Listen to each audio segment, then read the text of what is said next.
نہ پڑھ سکے وہ بخیل بندہ میرا دیدار نہیں کر سکے گا۔ اللہم صلی علی سیدنا محمد وعلی آل سیدنا محمد وبارک وسلم۔ حضرت امام شافعی رحمۃ اللہ علیہ سے کسی نے عرض کیا کہ آپ تو کہتے ہیں کہ سابقہ سارے انبیاء کے معجزات حضور صلی اللہ علیہ وسلم کو دیے گئے تھے۔ فرمایا ہاں میں تو کہتا ہوں۔ پھر اس بندے نے پوچھا کہ حضرت داؤد علیہ السلام کے لیے اللہ تعالیٰ نے لوہے کو نرم کیا تھا، ایسا کہ انگلیوں میں لوہا توڑتے تھے تو ٹوٹتا تھا، کیا حضور صلی اللہ علیہ وسلم کو بھی اللہ نے اس طرح کوئی معجزہ عطا فرمایا تھا؟ امام شافعی رحمت اللہ علیہ نے فرمایا کہ لوہے کا نرم ہو جانا اتنا بڑا معجزہ نہیں ہے، کیونکہ لوہا تو لوہار کی بھٹی میں بھی نرم ہو جاتا ہے۔ اس سے زیادہ بڑا معجزہ یہ ہے کہ غزوہ خندق کے موقع پر جب صحابہ کرام خندق کی کھدائی میں لگے ہوئے تھے، خندق کی کھدائی کے دوران ایک بہت بڑی چٹان نمودار ہو گئی، صحابہ کرام اس کو مارتے مارتے تھک گئے لیکن چٹان ٹوٹ نہیں رہی تھی۔ حضور صلی اللہ علیہ وسلم بنفس نفیس خندق میں اتر گئے، ہاتھ میں ہتھوڑا اٹھایا، ہلکا سا وار کر لیا، وہ ہلکے سے وار کے ذریعے وہ چٹان بہتی ہوئی ریت کی مانند ریزہ ریزہ ہو گئی۔ سخت چٹان کا نرم ہو جانا لوہے کے نرم ہو جانے سے زیادہ بڑا معجزہ ہے۔ حضرت سلیمان علیہ السلام کو اللہ تعالیٰ نے یہ معجزہ عطا فرمایا تھا کہ وہ پرندوں کی بولی جانتے تھے، پرندوں کی بولی جانتے تھے۔ اللہ تعالیٰ نے حضور صلی اللہ علیہ وسلم کو یہ معجزہ عطا فرمایا تھا کہ وہ جنات کی بولی جانتے تھے، وہ جانوروں کی بولی جانتے تھے، وہ پرندوں کی بولی جانتے تھے۔ حضرت عیسیٰ علیہ السلام کو اللہ تعالیٰ نے حیران کن معجزات عطا فرمائے تھے۔ ان میں سے ایک معجزہ یہ تھا کہ حضرت عیسیٰ علیہ السلام کسی مادرزاد نابینا کی آنکھ پہ ہاتھ پھیرتے تھے تو وہ نابینا بندہ بینا بن جاتا تھا۔ ہم دیکھتے ہیں کہ حضور صلی اللہ علیہ وسلم کو ایسا کوئی معجزہ عطا کیا گیا تھا۔ حضرت ابو قتادہ رضی اللہ تعالی عنہ فرماتے ہیں کہ غزوہ احد میں میں شریک تھا، میری آنکھ کے کونے میں تیر لگا، آنکھ باہر کو نکل آئی، لٹک کے رخسار تک پہنچ گئی، میں بڑا پریشان تھا۔ حضور صلی اللہ علیہ وسلم کی خدمت میں حاضر ہوا، میں نے عرض کیا اللہ کے نبی، یہاں جہاد میں آنے سے چند دن پہلے میری شادی ہو چکی ہے، اب اس حال میں گھر لوٹ کے جاؤں گا، میری آنکھ رخسار تک لٹک کے بدنما بن چکی ہے، میری اہلیہ مجھ سے نفرت کرے گی، میں بڑا پریشان ہوں۔ فرماتے ہیں کہ حضور صلی اللہ علیہ وسلم نے اپنے مبارک انگوٹھے کے ساتھ وہ آنکھ اٹھائی، خول کے اندر فٹ کر دی۔ 80 سال کی عمر میں وہ قسم کھا کے فرمایا کرتے تھے کہ میری اس آنکھ کی بینائی اس آنکھ سے زیادہ تیز ہے، اس آنکھ کی بینائی اس سے زیادہ تیز ہے۔ تو سارے انبیاء کرام کے معجزات اور کمالات اکیلے حضور صلی اللہ علیہ وسلم کی ذات گرامی میں اللہ رب العزت نے جمع فرمائے تھے۔ اگر یہی بات ہے تو ہم یہ کہنے میں حق بجانب ہیں کہ حسن یوسف دم عیسیٰ ید بیضاداری، حسن یوسف دم عیسیٰ ید بیضاداری، آنچہ خوبا ہمدارند تو تنہا داری۔ سارے حسینوں کو جو کمالات دیے گئے ہیں اللہ نے وہ سارے آپ کی ذات میں جمع فرما دیا۔ حضور صلی اللہ علیہ وسلم کے ساتھ محبت کرنا ہمارے ایمان کی بنیاد ہے۔ جس دل میں محبت رسول نہیں اس دل میں ایمان نہیں ہے۔ یہ میرا فتویٰ نہیں، میرے استاد کا فتویٰ نہیں، بلکہ میرے محبوب صلی اللہ علیہ وسلم کا اپنا جاری کردہ فتویٰ ہے۔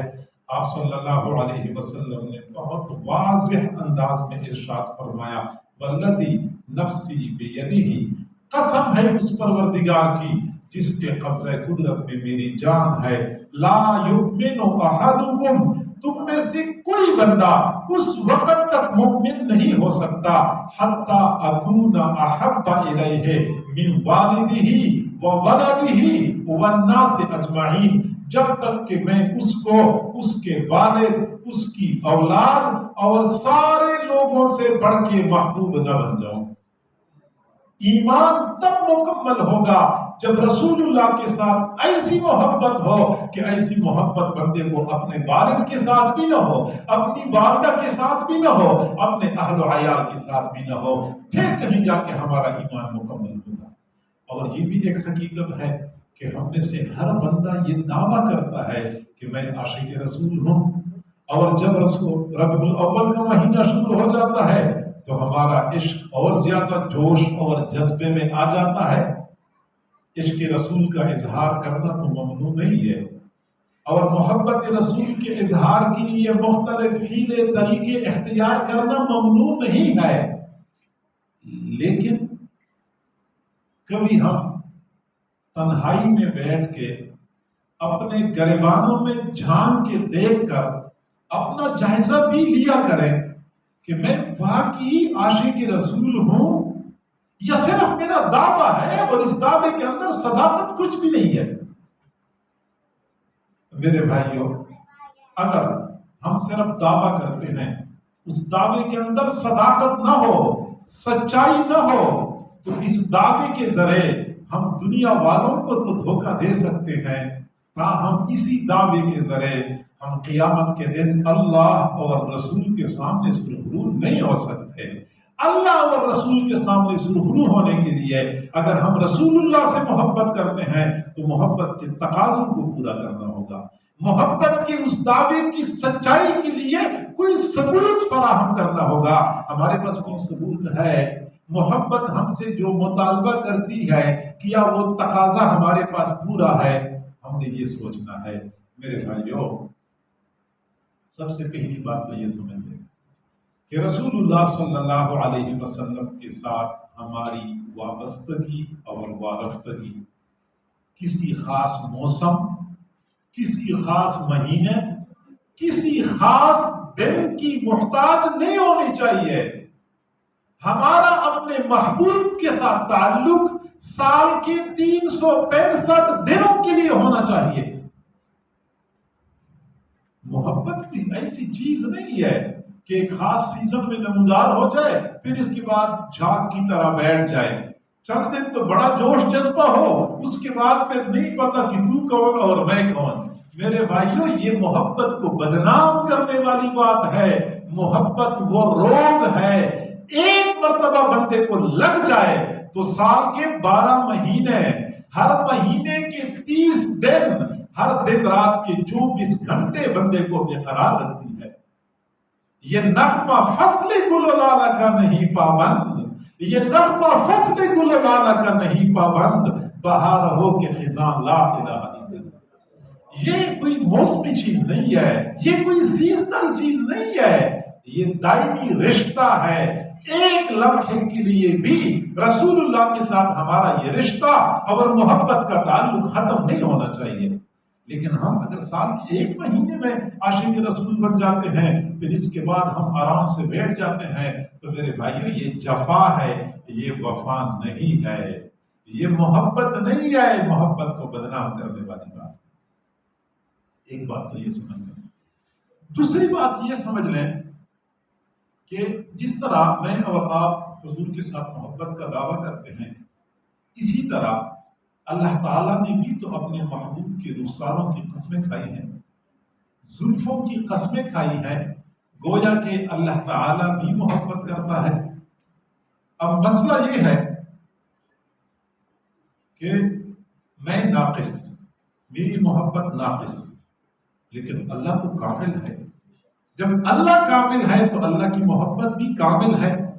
جب اللہ کو اپنے محبوب کے ساتھ کامل محبت ہے تو محبت کا تقاضا تو یہ ہے کہ اللہ تعالیٰ اپنے محبوب صلی اللہ علیہ وسلم کو اپنے پاس عرش پہ بیٹھا تھے کہ آپ یہاں میرے پاس رہیں، آپ دنیا میں نہ جائیں، ایک تو وہاں حالات ٹھیک نہیں ہے، لوگ بھی ناقدرے ہیں، زندگی کی سہولیات بھی نہیں ہے، آپ یہاں میرے پاس رہیں، آپ بھی خوش اور میں بھی خوش۔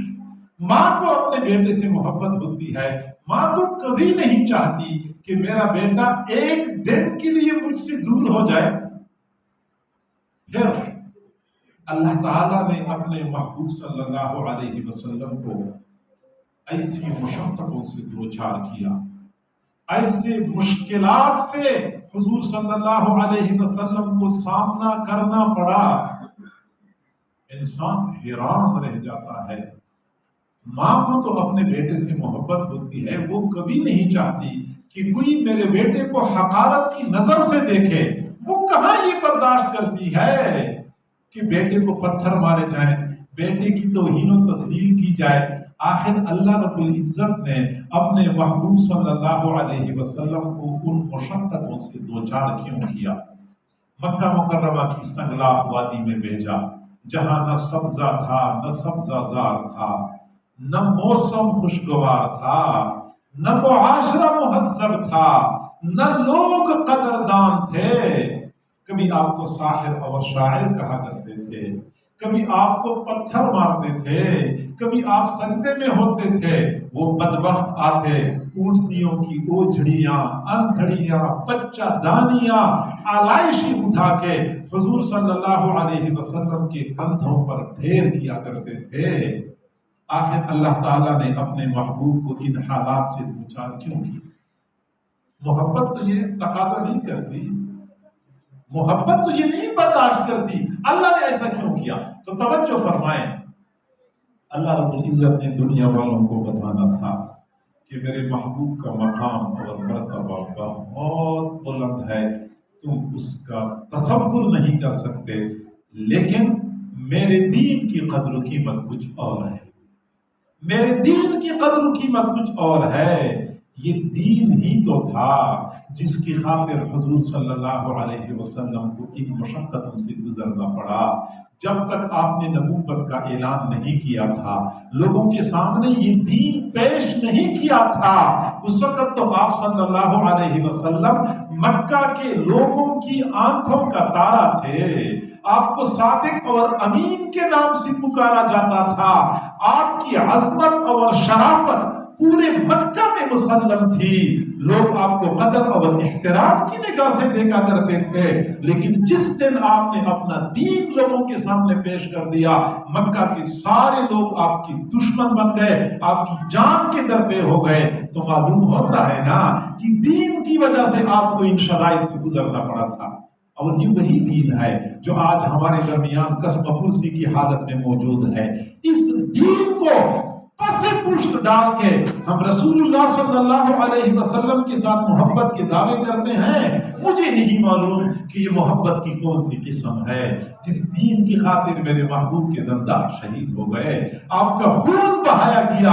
اس دین کو تو ہم نے پس پشت ڈالا ہوا ہے، نہ ہماری انفرادی زندگی میں وہ دین ہے، نہ ہماری اجتماعی زندگی میں وہ دین ہے، نہ ہم نے اپنے گھروں میں اس دین کو زندہ کیا ہے، نہ بازاروں میں وہ دین نظر آتا ہے، نہ دفاتر میں وہ دین نظر آتا ہے، نہ عدالت میں وہ دین نظر آتا ہے، نہ ہمارے خاندانی روایات میں، نہ شادی میں، نہ غمی میں وہ دین نظر آتا ہے، اور ہم اس کے باوجود عاشق رسول ہیں۔ معذرت کے ساتھ میں عرض کروں کہ مجھے یہ عشق رسول نظر نہیں آتا، یہ فقط ایک دعویٰ ہے، اس دعوے کے اندر صداقت نام کی کوئی چیز نہیں ہے۔